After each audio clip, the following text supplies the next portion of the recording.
These are the months in Islam.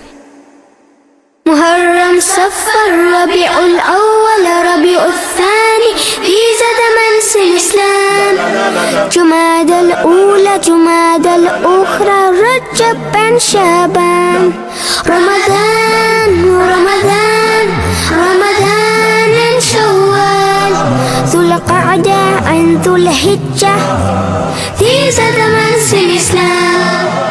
Assalamu alaikum wa rahmatullahi wa barakatuh. Kayfa halik ya Abdullah? Bro, I have no clue. I'm so gassed. It's not even Ramadan yet. However, it is reported that the Salaf used to supplicate to Allah for 6 months, asking Him to get them to the month of Ramadan. So you're telling me these guys, the Sahaba, used to prepare for Ramadan 6 months in advance? What? At the time of recording, it's late November. Ramadan is speculated to be around the 28th of February, 1st of March. So what? What's that? Hey, disconnected. We're 3 months behind, guys. We gotta lock in. So without further ado, let's look at 5 ways to make the most of every single Ramadan. I know for a fact, at one point, every single Muslim's go-to response to when someone asked, why do Muslims fast, was to experience what the poor people feel. Is this still your answer in Big 2024? Well, you're wrong! Can't lie, that was my answer for time. I mean, I guess it's right to an extent, but that's not really the answer. The main reason, the whole purpose of Ramadan is to gain taqwa, consciousness of Allah Azza wa Jal, which is the first point that we'll be covering. When Allah is in your mind 24/7, you are practically unstoppable. It's going to help prevent sin, and even if you do fall into the sin, it's going to become a defense mechanism to instantly follow that sin with repentance and ibadah. This also applies with good deeds. You have to ensure that your intentions are correct and for Allah and Allah only. You don't want to be shown off, because what happens to the people in the afterlife that show off? Hey! All I'm going to say is Jahannam don't play. Jahannam isn't a game. And it's not just food and sin that we're staying away from, it's also things that are permissible, like intercourse, for example. Intercourse is permissible. Hey, within marriage, of course. You don't want to be committing zina. Naughty, keep it in your pants, mate. The reason for this is to keep us all disciplined, to keep us all grounded. Because if we can restrain ourselves from doing something that is permissible, there is no doubt in mind that you will fall into something that is prohibited. And for the newlywed Muslim couples out there who are upset they can't have intercourse while they're fasting, it's not just one date you can break your fast, but you can break it with a little something else if you know what I mean. But what the hell, boy? ما هي العبادة؟ العبادة اسم جامع لما يحب الله من الأقوال والأفعال كالدعاء والصلاة والذبح وغيرها.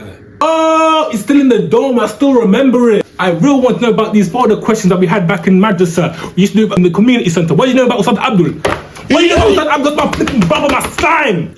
There are countless good deeds that you could be doing during the holy month of Ramadan, as I've literally just listed out a few. But there's one specific deed that stands out from the rest of them, and it's pretty self-explanatory. It's soon to be the holy month of Ramadan, the month of the revelation of the Quran. So the number 1 best deed for us to be doing is to be reading Quran. If we are not reading Quran during Ramadan, excuse my language, but wallahi, we're morons. We're actually the dumbest people if we do not spend our time invested as boys into the book of Allah, pondering its words, understanding its words. Like, do you not understand how easy it is to rack up good deeds simply by reading the Quran? On a normal day, you literally get 10 hasanat for every letter in the Quran. During Ramadan, it's 100. Eureka! Bear with me one moment. Alif Lam Mim. That's 30 big boys right there. During Ramadan, that would have been 3 bills. And during Ramadan, this whole land probably would have been a bag. Probably even more than a bag. Wallahi, please guys, do not waste this upcoming Ramadan. This book, this is your boy, your brethren, your ride or die. Mwah. Allah is literally feeding you the answer. All you have to do is just chew and swallow. Don't party like a Diddy party. Pause. I'm not saying such thing for holding the Quran. But obviously don't just limit it just to reading Quran. Learn about the religion, be nice, be generous, charity as well. That's something I really want to work towards, because I can't lie, I'm proper cheap, I'm hella stingy. You never know, I'ma be so generous, so charitable, you think I'm Drake in God's plan. You see this guy? See this guy? Number 1 bullshit guy. Number 3, akhlaq, character. Trust me when I tell you the amount of doors flinging open for you, big opportunities simply because you had good character, good mannerisms and good morals is actually insane. I got a lot of stories myself, but evil eye is real, man. I gotta keep it private, like how I travel. They don't want to see a brother shine, it's understandable. I can't lie, I'm showing one anyway. I'm a consistent customer at Peri Peri's. That's not a flex, I'm proper fat, I really need to stop. The thing I usually order costs around £6. I only had £2 on me that day, and my contactless doesn't work and I didn't have my cards on me. My boss man saw this, but there's never one day where I haven't always greeted him with a salam, smiled, so asked him how his day was. So one day I go in, I only got £2 on me. He goes, don't worry boss, I'll pay, don't worry. You come a lot, I know you come by anyway. Simply because I was just being nice. And wallahi, one time, I cannot make this up. This guy literally gave me a teaser wing while I was waiting for food. He's like, when I was waiting for my food to be made, he's like, just eat this in the meantime, waiting for your food, brother. He loves me!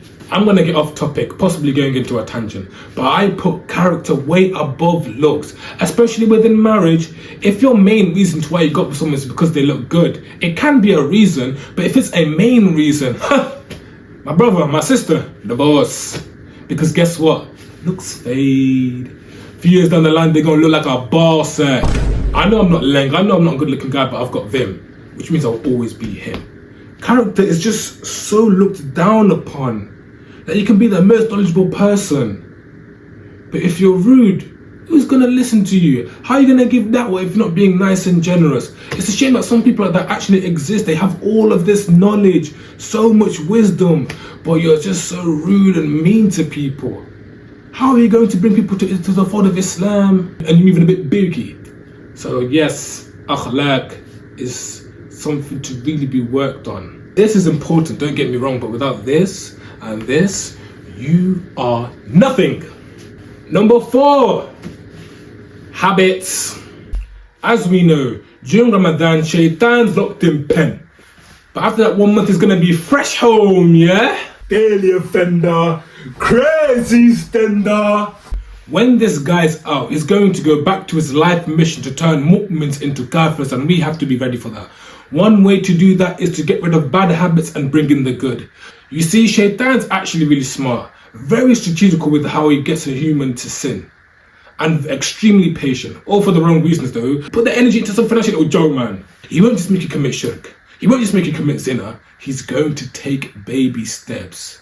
When you commit a sin, especially a big sin, you feel guilt straight away. Instantly you fall into tawbah. You want to ensure that you never return to a sin like this ever again, which is good. But what Shaitan wants from you is to slowly desensitize your brain and your heart to normalize minor sins. Remember, minor sins lead to the big sin. So if he's got you there, you gotta check yourself before you wreck yourself. So we have to counter that with little deeds. And one thing that we can do that will get you easy, guaranteed Jannah, that is so slept on, so neglected, is adhkar. Morning, evening and night adhkar. Because what you're doing, you're literally glorifying Allah multiple times throughout the day. Shaitan hates it when you say anything good about Allah. Even mentioning Allah's name, he hates it. So that's going to keep him away for as long as possible. He doesn't want to be near you. And when you slowly start to build this habit of reading adhkar, you're always going to have Allah on your tongue. Speak good or remain silent. And that's good, my friend. I've said it once and I'll say it again.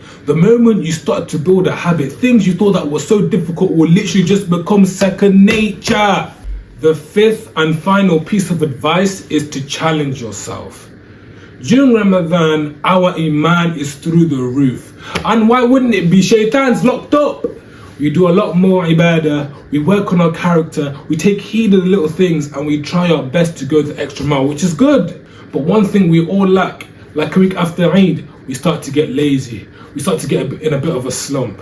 Like, I'm not telling you to be doing every single thing that you're doing during Ramadan after Ramadan, because let's not lie, we had a lot of cheat codes. But try to bring 1 or even 2 things that you weren't doing before Ramadan, which you started to implement during Ramadan. Try to bring that with you after Ramadan. Gotta be innovative.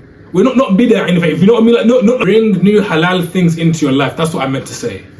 in all seriousness, there are people in the grave right now begging just to fast one day of Ramadan. One, it shows how serious, how powerful Ramadan is. There are people in the grave right now regretting not taking advantage of it. Do you not understand how blessed we are to be here? Muslims, born Muslim or reverts, who are inshallah going to able to see the month of Ramadan. It just shows how powerful it is. There are people in the grave right now regretting that they did not even take advantage of Ramadan, that they didn't exploit Ramadan. Wait, can I use exploit in that way? You know what I mean though, right? Yes, that's all I've got. Those are 5 things that helped me last year, so I wanted to tell you guys about it this year, so you can be, get ready. Before I end the video, guys, I've said, it's literally in my bio. I am not a sheikh, I am not a scholar, I am not a student of knowledge. I am a bum that knows a thing or two. So please don't take my video to heart. I just want to make educational and entertaining videos all at once. You laugh and you learn. It's business, all right? And with that being said, let's get that FIRDOUS bag.